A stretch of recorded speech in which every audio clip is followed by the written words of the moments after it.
Good morning, Orod. Good morning, Soma. How are you? Good. How are you doing? How's I'm everything? doing really good. You look good today. Very Thank red. you. So do you. Well, I'm always black. I Very know, I boring. know. That's why I have to keep adding color to our, like podcast vidcast. So because you are already black, so I need to add all the different colors. Yeah, I need to buy, some new sticky notes so I can put more color at Good uh, idea. on my board. All right, how's everything in Sydney? It's really gloomy and rainy, but I can see from your window that Melbourne is sunny today. Yeah, so finally, Melbourne weather is better than Sydney. Yes. Enjoy it while it lasts. Yeah, true. We had a couple of really nice day, and I was talking to a friend, and I said, never trust Melbourne's weather. When it's really good, it Yeah. will stab you from the back. You know, Oh, you never know. It's really good. You go out with t-shirts and stuff like that, and then it storms. You know, wow. That's like you you have need to be very, yeah. like observing the data patterns about Melbourne weather. That's Yeah, pretty. we speak, we always talk about, predictability and stuff like that. So even That's Kanban cannot help Melbourne's weather, forecasting. Oh my Like, gosh. But I mean, what are we talking today? So is it something related to what you're saying? Because I just have a hunch that we might be talking about data. Like, what are we talking? Yeah, I actually have a good topic. I've seen a lot of people who says we're doing Kanban, Hmm? and when I ask them, okay, so what report or metrics you looking at? They say, oh, Kanban doesn't have any metric. We don't do. We just start working, whatever happens, and we don't basically measure anything, or we don't have any specific metrics. So I Oh, thought that might be a good topic. So do you think Kanban has any metric? Do we need to measure anything or not? yes, like we both know that very well, or as trainers and also Kanban coaches, Kanban always promotes, looking at the data and make data informed decisions. So if we start from the basic of service delivery, which is the main thing that we are always noticing, or even like, the flow, focusing on the flow. Everything is based on the data patterns that we have. So let's come to the team level first. We have done a couple of episodes on that. You have done an extensive one, like we both have done, like on lead time.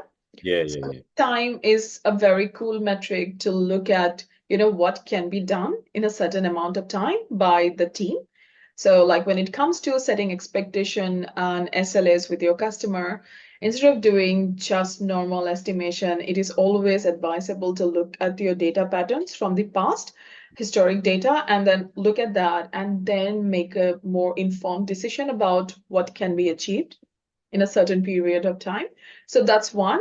I love the flow as well, like it is really good, or defect rate, Hmm. escape defects. All these things helps to understand what's the health like for the team. So when I Hmm. say health, it's not, I mean, any team, I get it like in downstream, it is always about delivery, right? And at the moment, we are talking about downstream teams. Hmm. So even though it is delivery, we really need to understand few things here, like what is the delivery rate? Is the team healthy? Are we delivering with quality? So Kanban has all these standard metrics that can be tracked. Hmm. So and when it comes to upstream, there are some cool ones as well in there. So Okay. one is discard rate, Hmm. which is really one of my favorite because Can you elaborate the discard rate, what it is, and yes, um, what is that's a the really good question. So I was about to come to that, is that when upstream is all about understanding if any option is valuable to pass to the downstream or not. Because hmm. at that moment, everything is an option. So, all the requirement or all the ideas that we have Hmm. that can be built into a service or a product needs to be triaged and refined when it is in upstream. So now, when it comes to that, we all know that the delivery system or the delivery teams have limited capacity. So the demand is getting shaped in the upstream. So discard rate is a really good way to track if the upstream is working as it should be. So for example, your discard rate needs to be really high when it is in upstream. So every time when it is an idea in the upstream, you might get 100 a month of Mhm. ideas. That is potential that, when you hear it for the first time, you might think that, wow, this is a really cool idea. We should definitely work on it and deliver it to our customer, and we Mhm. can make some money or profit for the business. But when you start understanding and going to the discovery phase for that, you will notice that out of those 100, maybe 95 is not doable for some reason, or the ROI is not that much, or you still don't have the tech capability, like Mhm. a platform or something is not yet there. So in order to deliver that, you do have to invest in building those capability first. So when you find that out, what you would do, you would discard those ideas for that time. Yeah. So when you do that, that also means that you are creating and building a healthy upstream system where Mhm. the demand is getting shaped Mhm. so that whatever is passed down to the delivery system, which is downstream, it is of at like, the maximum value. So, when we deliver those five things, it's going to get us everything that we have, like Yeah. hypothesis. So if basically what you're saying is discard rate can show us how much work that comes to the team, Mm, um, or to the the discovery team, and they decide they don't want to invest on those. So mm, without basically having this upstream or discovery, all those work that they basically directly go to the delivery team and they start working, and then in the middle they realize that it's either too big or it's low yeah. priority, or we don't want to do it, or maybe customer just made mistakes or something like that, and waste the delivery team's time.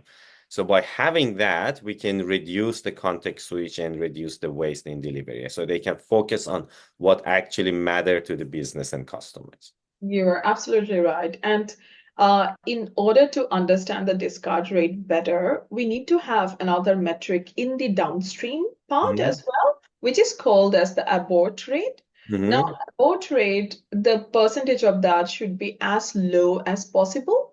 And the Mm-hmm. only reason is that, as we all know and understand, the money is actually being spent when anything comes to the delivery part, Mm-hmm. because that's where everyone is, putting in time and effort to get the Yep. work done. Mm-hmm. So the abort rate is that if the team has started working on something and in the middle, like for any reason, one of the reasons that you have just quoted, they have to stop it or Mm. they have to cancel it. So Yep. that is where the abort rate will be counted. Mm-hmm. So, for example, the abort rate is also important for another reason. If you have the data handy, you can always negotiate with your stakeholder when you see similar kind of work getting pushed to your team.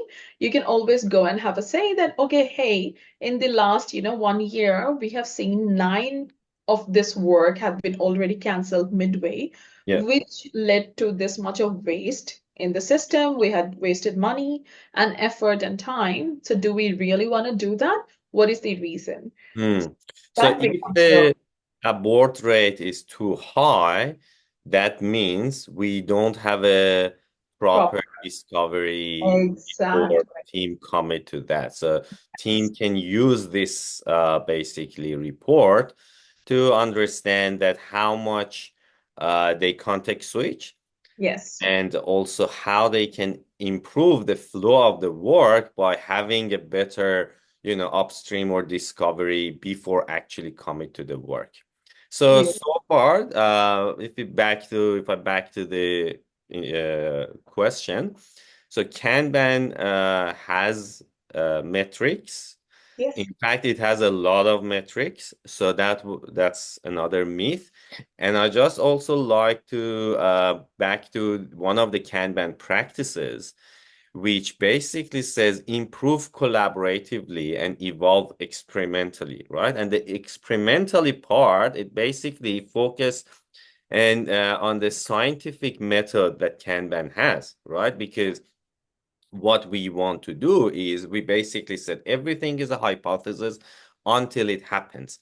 Yeah. So we have an idea, we make a change, and we start measuring to Mm, see if the idea actually help us and improve how we work together or not, right? mm, Uh, so that's another one. And so you talk about the abort rate as well as the discard rate.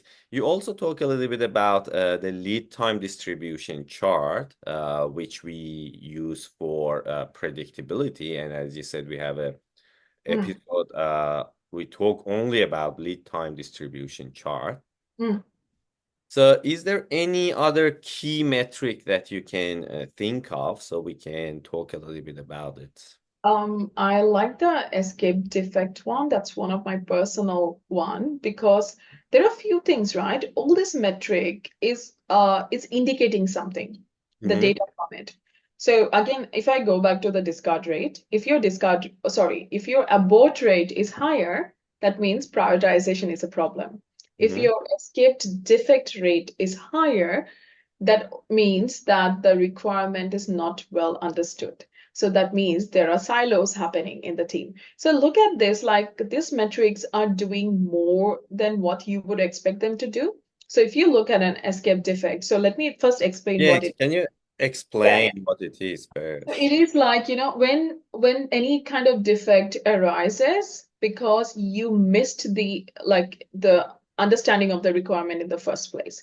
Mm-hmm. So for example, let's say, like your customer wants you to build a phone that can schedule events. But you thought that it needs a lot of other feature. Yes, like if you put in a lot of other features, cool. But if it is not doing the first functional thing which the customer is required, want to work, then that is an escape defect because we didn't understand the problem. We just heard it's like in the scheduler. Like, let's say why they need a scheduler. Maybe they have a lot of kids. They need to schedule their calendar to figure out that, when each kid is going for their swimming, their extracurricular, their schools, and stuff like that. Now, this is again coming back to the basics of when we try and understand a customer problem, it is not just the how, right? It is also the why and the what. So escape defect could happen if we are not focusing on the why and the what, Yeah. and we are just delivering things that is not matching with solving the problem. Okay. So now that's a really good one. So the key metric we have in Kanban, it's lead time. Yeah, So we basically, and lead time basically means how much we spend to build the product or do something from yeah, beginning to end. And I think we talked about before in other episode that we have a customer lead time, which is how long the customer was waiting from they raise a request until, they basically their demand fulfilled. And also we have system lead time, which shows how long the work been in delivery team after they committed yeah. uh, to the work. So one of the metric and report is lead time distribution chart. I'm not going to talk too much about it, but I ask people to, if they're interested, they watch that episode. But we use lead time distribution chart or histogram for predictability of the system or team.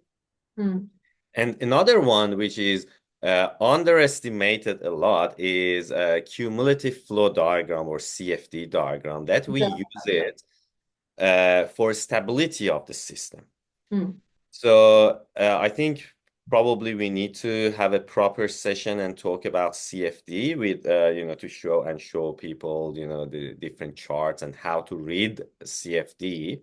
mm, But basically, the histogram or lead time distribution chart and CFD are the two key Mm. report that we use, one for predictability and the other one for stability of the system, because a lot of time the system is not stable Mm. and the demand comes to the system, to the team, is just way, it's just too high. It's way more than their capacity, and people always under pressure, and then they just jump from one task or one story to another one, and without Mm. even finishing the work, right?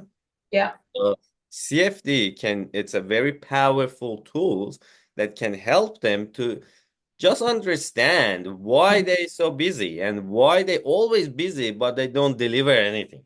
I think this is quite important. And Yeah. yeah, I think in a separate session, we should talk And about so, but CFD. Orod, before we move to that, I have one more thing. So, like how the metrics are actually interconnected now.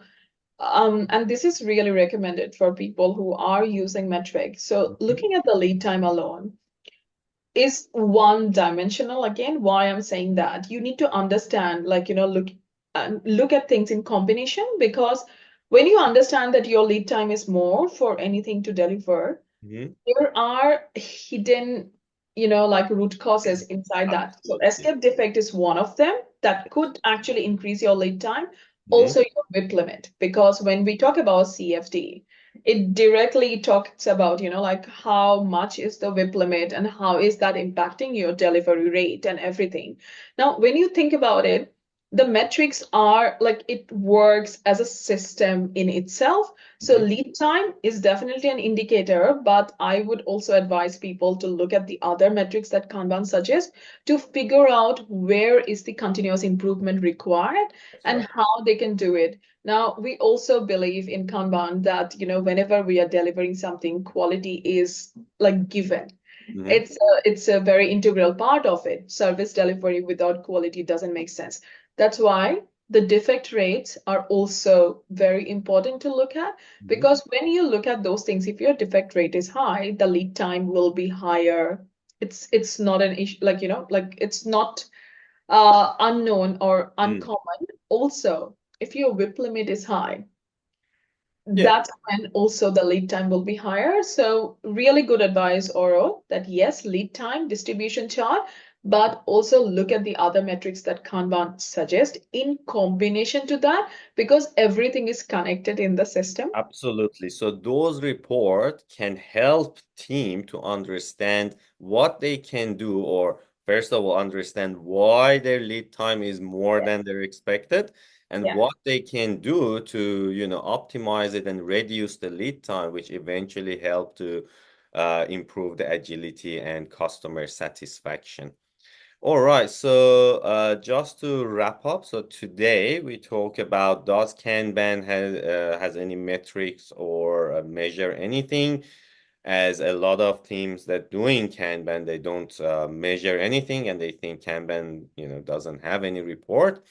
So we said, okay, this is a myth. We talk about different metrics, including the defect ratio, as well as the delivery ratio, the abort ratio. We talk about lead time distribution chart, CFD diagram, and Soma's favorite. What was your favorite? our discard rate and the escape defects one. Safety effects. All right. Thank you very much. And if you haven't subscribed to our YouTube channel, make sure to do it, because, as I said, there are some episodes that we talk about, we share our screen and talk about different reports. So these are the episodes that, you need to watch it, not just listen. That's true. Thanks, someone, and thanks, everyone. Thanks, everyone. Thank you, Oro. Thank you. We come back next week or Yes. maybe next 2 weeks.